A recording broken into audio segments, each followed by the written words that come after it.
welcome to the HR Community Podcast. My name is Shane O'Neill, founder of Civitas Talent, the HR and HSE recruitment community.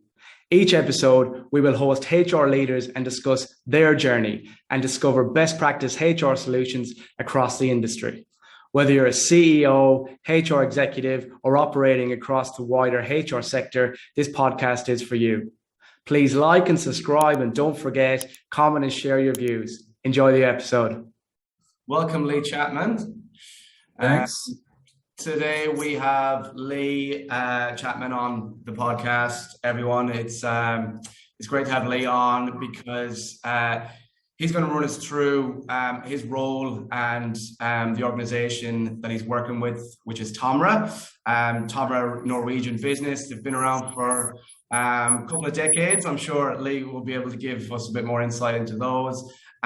Lee's the head of people and organization for Europe and Asia Pacific. Otherwise, over to you, Lee. Great, thanks, Sean. Yeah, so you're correct. We've been around for about 50 years. It's our 50th year anniversary next year. So 49 years this year. It's a Norwegian-based company, and we're the world's inventor of RVMs, which is reverse vending machine. So the technology is taking containers or used beverage containers back, and we work within the deposit system structure. So any country that has legislation around a deposit, so in New South Wales and Queensland, for example, 10 cents on a used beverage container, and we obviously then provide the deposit or the refund back for the deposits after the container has been put in. Amazing. Currently, we entered Australia in 2017. Yep. After New South Wales, we've expanded into Queensland, WA, and that's where you'll see most of our business within Australia. TOMRA is a global organization. We're in about 60 different countries. This is where there is legislation, though, right? Because you can't sort of use the machine if there is no deposit system. People need a carrot and a stick. Without the carrot of getting the money back, no one uses our equipment. So you'll see us in markets where there is legislation for deposits. We also have diversified the organization on a global perspective. So other entities, sort of more of a sorting perspective, which is in mining and food.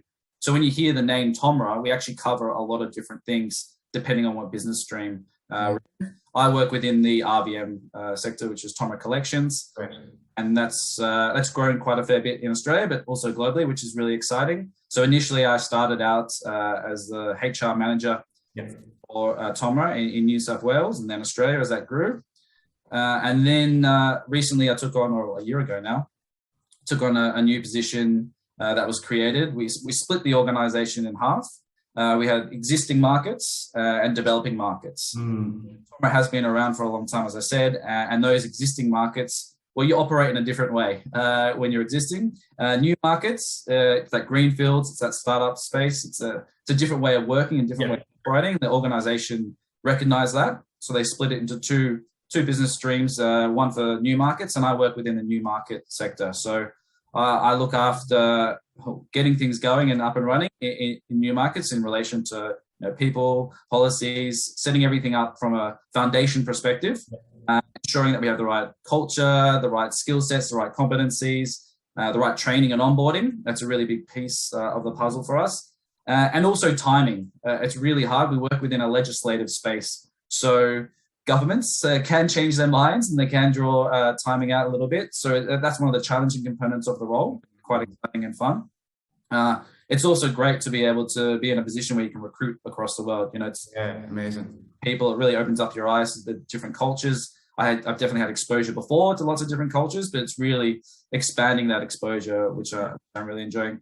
COVID hasn't been great in this position. It's hard to be in Australia and looking after Europe, especially if you have a call with some people in Canada or America as well. The time difference is a little bit different. It's hard not to be able to go to the countries and really get involved. I believe that you need to understand how a business works and how a culture works. You need to be on the ground doing that. 100%. One of the challenges last year or so, being in this position during COVID. But I've had a really great team around me and very accommodating. Everyone's like, "Oh, I'll get up early to speak to you."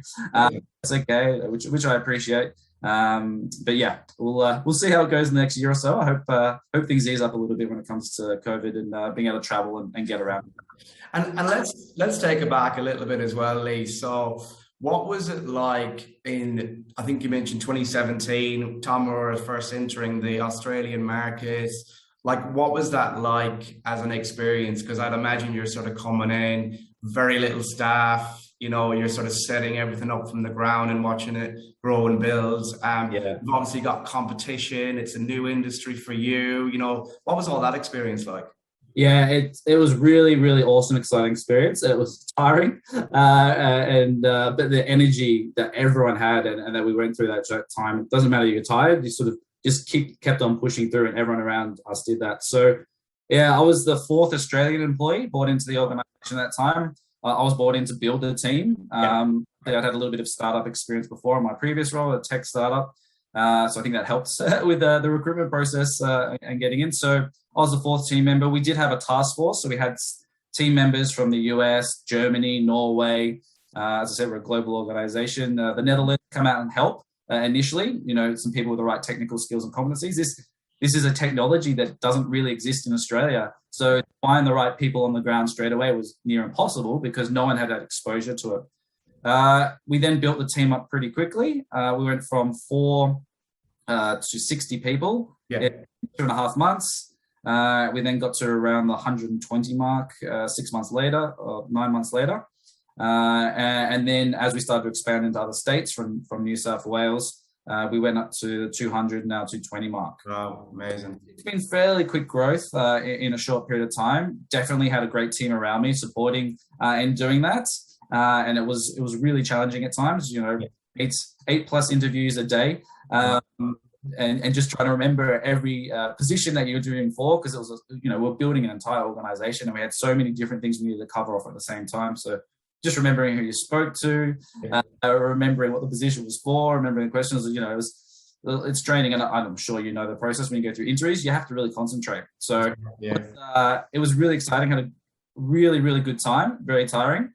Couldn't do that every 2 years or so. You probably need a little bit of a break in between. And we brought on some really, really cool people during that period of time. Everyone has that same passion, that same drive. And it's really great to see people grow in those experiences or those sort of times of business. People are pushed into sort of opportunities and they really have to step up.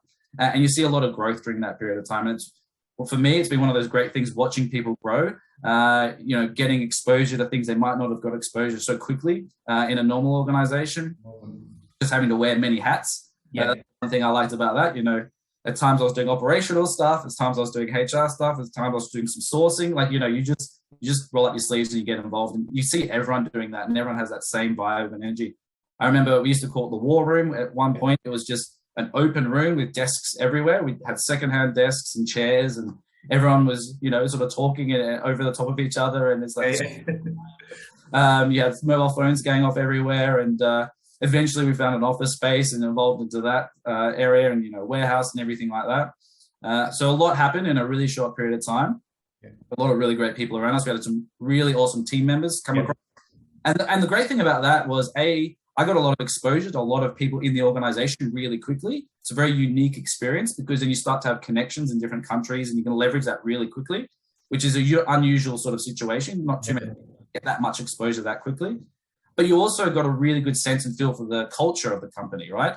We're a brand new organization in Australia, but we had this culture thrusted upon us from everyone else. And it was such a common culture, even though everyone was from other countries. It's really, really great to get that exposure, and all the new people got that feel. We had people who had tenure periods. The average tenure period in that group of people was 10 years plus. And we celebrate 25-year, 30-year, 35-year anniversaries for some of those people whilst they're here. It's a great place to celebrate in Australia. Yeah, for sure. So yeah, it's unique in a lot of ways. You don't really go through that, especially in a startup or field space, right? You have the support of a global organization, but then you have the autonomy and the ability to just drive and do everything yourself on the ground. So absolutely.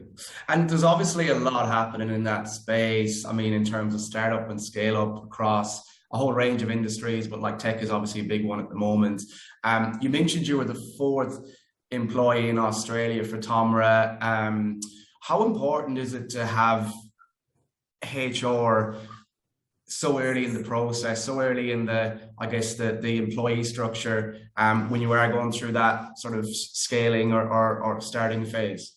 It's a really good question. And someone from Norway in HR said, look, it wasn't a normal process. So Tomra has entered other markets previously, probably not to the scale and size as what it was in New South Wales. But the head of HR in Norway, she said, look, I really want to get someone in HR on the ground straight away to help build this. There's so many components to someone starting in a company, right? And setting the right expectations, setting the foundations, giving that dedicated energy and time for that. You know, I said I rolled up my sleeve and got involved in many things, which actually helped me do those other components because I understood more about the business and what was required. But as a new employee, when you don't have the right expectations set, if you don't have someone pointing you in the right direction, because those busy times, everyone's running around just trying to get stuff done. And you need that focus on individuals when they start because they don't know what's going on. They have less idea than anyone else. So having someone in HR, you know, can really put them, onboard them properly, effectively, put them in touch with the right people, set the right expectations. Going into greenfields, going into startup, if you haven't done it before, a global organization which had a lot of structure, a lot of support, you feel lost, you feel confused, you feel unsure about things. And having someone who's dedicated and making people feel comfortable and supported, but also setting the right expectations of what's going on. Look, it's going to be a little bit all over the place. Sometimes you're going to have to roll up your sleeves. Sometimes there's not going to be 100% clear direction because we know where we need to get to. We just don't know how we're going to get there. And if you don't have someone in HR involved in that process, you'll find that managers are trying to do their job and try and get everything done at the same time as bring people on, which unfortunately it just doesn't work. And they have the right intentions. They just don't have the capacity or the time. So having someone who can focus on that and make sure that's done correctly is really important. A second part there is the cultural component, right? Someone who's dedicated to building that culture because you're selecting people who will fit the right culture of that organization, have that right drive and that right passion or whatever the organization is looking for. But you'll also be able to continue it on. It's not selecting the right people. It's also then driving the right initiatives, supporting people in the right way so they can see that culture and bringing that to life. And everyone in an organization has that ambition, right, to do that. But unfortunately, capacity doesn't always allow for that. So having a dedicated resource looking after that, and I've luckily got really good feedback from different people in the organization saying that they're really happy that they went through that process and did bring someone in HR because, you know, it did create some good foundations for the organization, which probably wouldn't have been there. I think also another component is that organizational design. Have an idea of what you want to achieve in a startup or greenfield space, but you don't always know exactly how you're going to do that. And you sort of meander your way through, and some of it works and some of it doesn't. Having someone who understands how to structure an organization, understands the different components, and has a little bit more of a, I guess, in tune or ear to the ground, what people actually can do and will do it and won't do, will help create a better structure. And it's so key to have such a strong foundation at the start. It really sets up the organization for success in the long run. Otherwise, you put in a lot of effort, a lot of money, and you throw half of that money and effort out because people don't stay on, people get confused, people get annoyed, they had different expectations. And I'm Shane, I'm sure as you know, recruitment is a big investment, right? You take a lot of time, you spend a lot of money on it. In the next 3 to 6 months, you're doing that again by bringing someone up to speed, bringing them on board. So allowing that correct focus, allowing people to have the right path set for them through the organizational design and understanding what the expectations of their position, what support they will have now, what support is going to come in the future. Because when people don't have that understanding or that expectation of what's happening next, they get more annoyed, they get confused, they get upset quicker. So if you design the organization a certain way, set the expectation, look, you're going to have to look after this at the moment because we don't have anyone doing it. In the next 6 months, we're recruiting for that role. So it won't be something that will be for you for the rest of the time of the organization, but for now. And that's because you have it on paper, you have it, and that will evolve. That's not always going to be exactly the same way, but at least people have the right expectations. And expectations a lot, but you see people leave quickly because their expectations weren't met or because it's going in a different direction. So it's a really important part of the process. Yeah. And speaking of sort of hiring and people leaving, and you probably see where this conversation's going, there's a lot of talk at the moment about the great resignation, the great opportunity. You know, people are thinking of different ways of terminology around it. But in terms of that, like, I know you're a big advocate for EVP and talent and development, and you obviously mentioned the org design piece there. What advice, or I guess what suggestions would you give to companies out there who are sort of thinking next year is going to be crazy, we're going to have so many vacancies, we're predicting that lots of people are leaving? Like, do you think that they should really start to invest in that EVP and make sure that they've got a good setup before they start hiring loads of, bums on seats, as the saying goes? Yeah, it's definitely something that's out there. There's a lot of talk about it. Either way, right? If you're going to have a lot of people resigning, or you're going to be bringing a lot of people on, you want to have a great EVP. You want to have those foundations because you want to attract talent. If you're in the position where you're going to have to bring everyone on, or you want to keep the talent that you do have. So it should be a really big focus for organizations. I think the other component, COVID has accelerated this for us, this hybrid working online. It's really shifted the dynamics of businesses. And what I'm talking about is more in relation to creativity, to tacit information sharing. Everything's more sterile in the way that we communicate, right? It's on a screen, there's less chit chat. You don't have water cooler conversations. You don't have lunch. You don't overhear a conversation. You can't just stick your head into someone's office for 5 minutes and quickly get some information. So I think that organizations, they really need to recognize how they can ensure that people are still connected in the right way. Mm-hmm. That the cause of the organization, that's a way to connect people and have them sort of passionate about whatever the cause is and the drive. But that goes so far. People still need that connectivity to each other because of the social component, but also their work output. We're going to see creativity drop off, I think, in the next couple of years because people aren't sitting in a room together enough. Things out. It's a different environment. We're all in situations where people are half on screen and half in an office together, which is even bigger challenge. I think if people aren't in the exact same environment, you have dynamics that come into play which are harder to manage. Everyone in the room, they focus on each other more. And if you have less people on the screen, they sort of start to fade into the background a little bit, which is really unfortunate. You'll see the conversations, dominant in the room. There's even just a different way of communicating. 70% of communication is through body language. True, yeah. Out on those components in those scenarios if you're on the screen and not in the office. So creativity is going to shift. And I think organizations need to really work on how can they promote that creativity? How can they inject the opportunities for creativity in this world? I'm not saying force everyone to be in a room all the time. Yeah. They need to look at different ways of doing that. And then the really big one is tacit information sharing. Don't really understand how much people just get involved in things because of proximity, or just understand things because of proximity. If you're sitting at home all day and you only have direct meeting conversations, you're going to miss out on information that A, you should have been involved in, B, you might have had some valued input in, or C, your team, actually should have been looking after it, but you didn't realize was actually happening in the organization. I strongly believe that, individuals are going to want that hybrid, and they want that work from home. They want that convenience and they want that flexibility, which is great. An organization should definitely be catering to that, but they should be conscious that it's going to shift how their business will operate.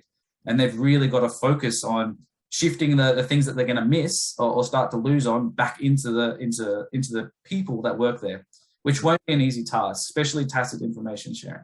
Yeah, absolutely. And you'll see productivity in some ways actually decrease, or take longer to complete certain things because of that. And I personally, I know that if I sit in a room with people for half a day, I can hash more out and get more sorted than one hour meeting every, once a week or so. So it's also the environmental component. Yeah, absolutely. And Lee, being in a senior HR leadership position where, we've discussed how it's been Australia, you touched on the US, you touched on Europe, and then having to go through the last sort of 2 years with the pandemic. What advice would you give to any aspiring or upcoming sort of HR leaders, just in general, I guess, from your experience over the last couple of years and recent years? What advice could you give them, or just sort of give them, your top 3 tips for their sort of aspiring careers? Definitely.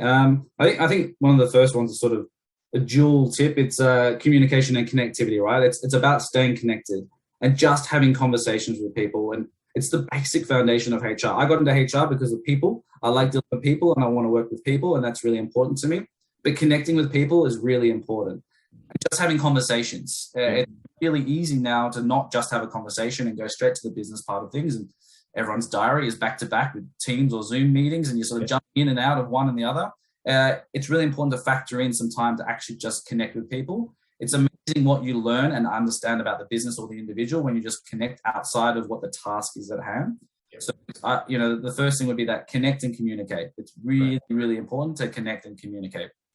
I think the other component is to start to evolve your way of thinking of work, right? We don't work that 9 to 5 anymore. It's output based. People have a more fluid day. They might start their day in the afternoon. They might start their day early in the morning. Yeah. You've got to evolve your way of thinking of how you're dealing with people and how you're actually transferring information to them.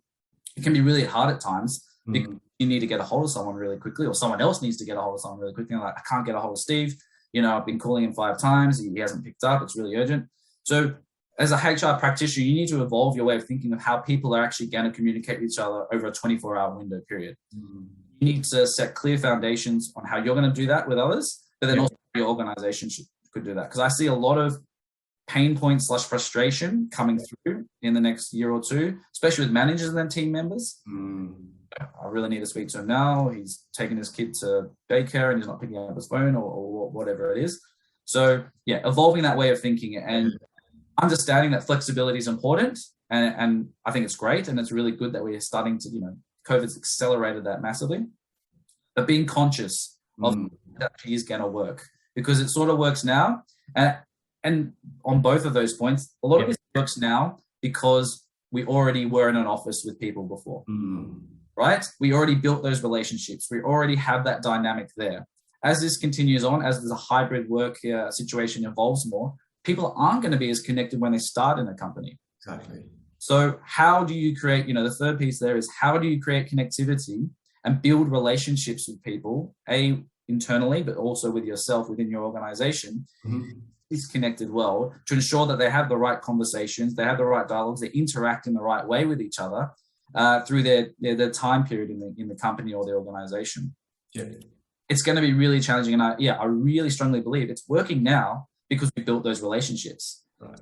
I've known one of my colleagues, Martin, for 4 years, because I've been in the office with him for 4 years. And, we've had social events and we've had work activities and all these things, right? So I have a really good relationship with him. So when I call him now and we have a quick chat about something and then move on to the work component, it's easy. It doesn't change anything. But if I just started in the company and I've never met him, I haven't bumped into him in the office, or I haven't been at a company event with him, it's a more sterile relationship we have. So how a company is going to break down that sterile component and ensure people are connected, and that's, as an upcoming leader, you're leading people because you're trying to get an outcome from them, right? And you need them connected. You need them sharing information. You need them communicating. You need them to do that with you, but you also need to do that with everyone in the organization. Yeah. You want to be successful in HR, you've got to break through some of these barriers and really work on keeping the people connected, keeping the people communicating, and identifying that certain scenarios work because of situations that have been in the past. In the future, those scenarios are not going to be the same. So how do you adapt? Yeah. How do you make sure you can adapt and get the right, same sort of outcomes in the future? Fantastic. Amazing. I'm mindful of time, Lee, but I did have a couple of quick questions for you just as we sort of wrap up. Should take another 60 seconds or so, and I'll just run through them pretty quickly with you. But most influential person? Yeah, I've probably 2 influential people. Quick answer. One would be my father. So he's been extremely influential in a positive way, just about who I've become as a person. But that reflects into my work life too, because you can't always separate exactly down the line. And then the second person was one of my old bosses. So really, really positive person who promoted a lot of, support in trying to do things, right? It's really hard to succeed if you don't try. And people don't try because they're worried about failing.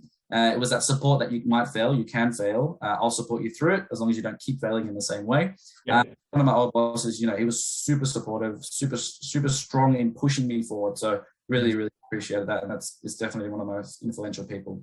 Amazing. How about best lesson learned? Yeah, the best lesson learned it comes from that empathy side of things. It's really important to understand where someone's coming from and not just look at the thing that's happened right in front of you. It's easy to put dots together yourself, but those dots don't exist. You're just making assumptions.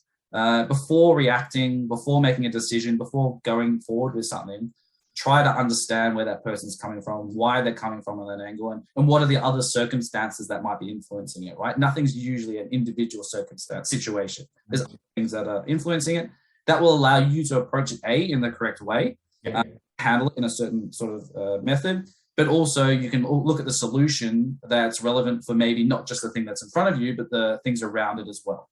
Awesome. And I know we touched on this a little bit already, but preference-wise, working in the office, working from home, or a bit more of a hybrid model? I think hybrid's going to be the way of the future in the midterm at least, and there's benefits to it, which I enjoy. As I said before as well, I got into HR because I like dealing with people, so I like that. Working in the office, talking to people, going to other offices, interacting, and I think that's really important. So we will see hybrid. It's going to be the way, but we've got to make sure that it is hybrid, and it's not just people working from home all the time, because businesses will start to drift, I think. Yeah, I think so too. And who do you inspire? I'd like to hope. I definitely got feedback, so not more than hope, but my team members. So I'm lucky enough. I have a lot of indirect reports. I have a lot of line reports, and in different countries, and I've been able to help support them and help them grow, and even just colleagues as well, peers. I think that it's been inspirational for me to see other people grow because of the conversations we have and provide feedback that or different insights and different perspectives. So I think I'd like to hope that most of my team members I've inspired. Amazing. What frustrates you? Besides my kids not listening to me, which is one of the most frustrating things in the world when you're running late and you're like, guys, put your shoes on.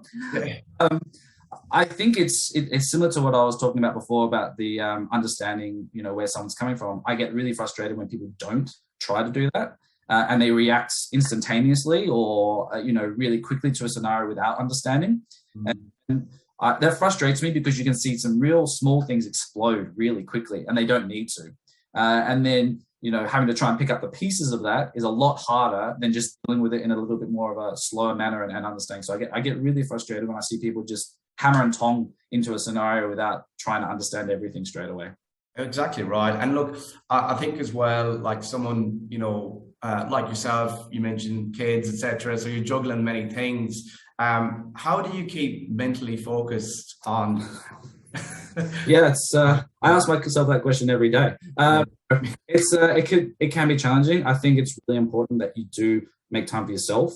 So for me, it's exercise. I really enjoy exercising. It gives me that sort of outlet.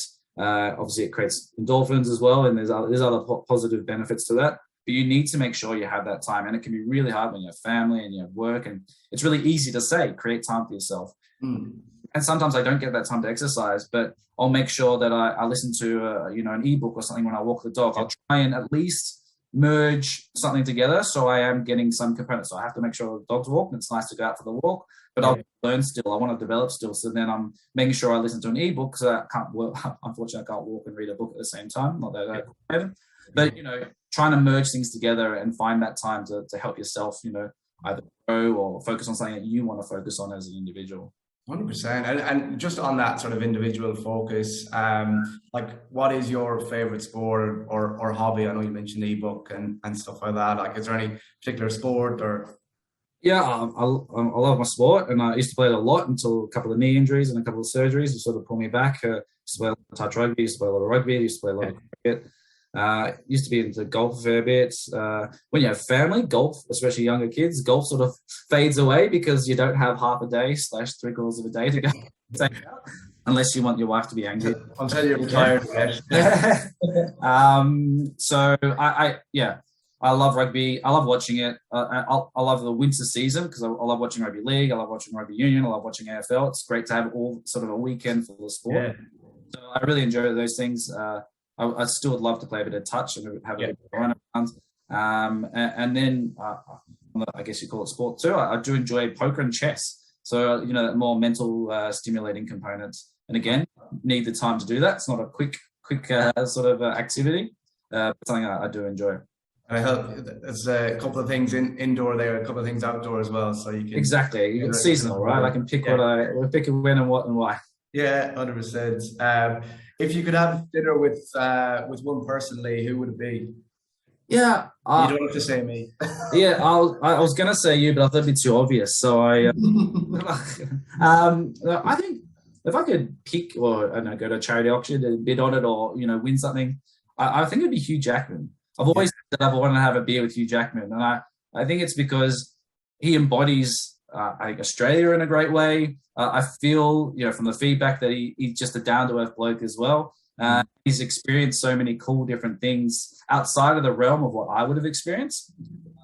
So if I was to meet someone, I want to meet someone who's outside of the realm of what I've experienced to get that different perspective and a different understanding. And I think Hugh Jackman would be a great person to have dinner with. That's a pretty cool choice. Last question for you, and I will let you go and get on with your day. Ideal retreat or holiday experience? Yeah, so, 10 years ago, it'd be just getting over somewhere interesting and exploring and traveling around and seeing, a bit of history and the buildings and the architecture and all that. Now, when you have kids and you have a busy lifestyle, it's about going to Thailand or Fiji and sitting around the pool and having a couple of beers and just relaxing. So, my ideal getaway at the moment would be as relaxing as possible. Maybe someone there caring for the kids and sitting around the pool with the wife and having a cocktail and a beer. Yeah, nice. Yeah, I was speaking to someone yesterday, actually. They said they were going to Fiji for Christmas, which I thought was a great idea. But their motivation behind it was they could just dump the kids at a, play. Yeah, Fiji's supposed to have really good caring facilities for kids. But we have the trip there in April, so we'll see how that goes. Yeah, it goes. Exactly right. Exactly right. Well, look, thanks so much, Lee. I think there was some really interesting insights there to not just your role and Tomra, but obviously the sort of world of HR. So thank you so much for coming on the podcast. No problem, mate. It's great to be here. Thanks very much for having me. All right. Thank you. Thank you for tuning in to the HR Community Podcast. Don't forget, like and subscribe and add your comments below. This podcast was brought to you by Civitas Talent, the HR and HSC recruitment community. Get in touch with us if you're looking for a new role or to add talent to your team. Thank you.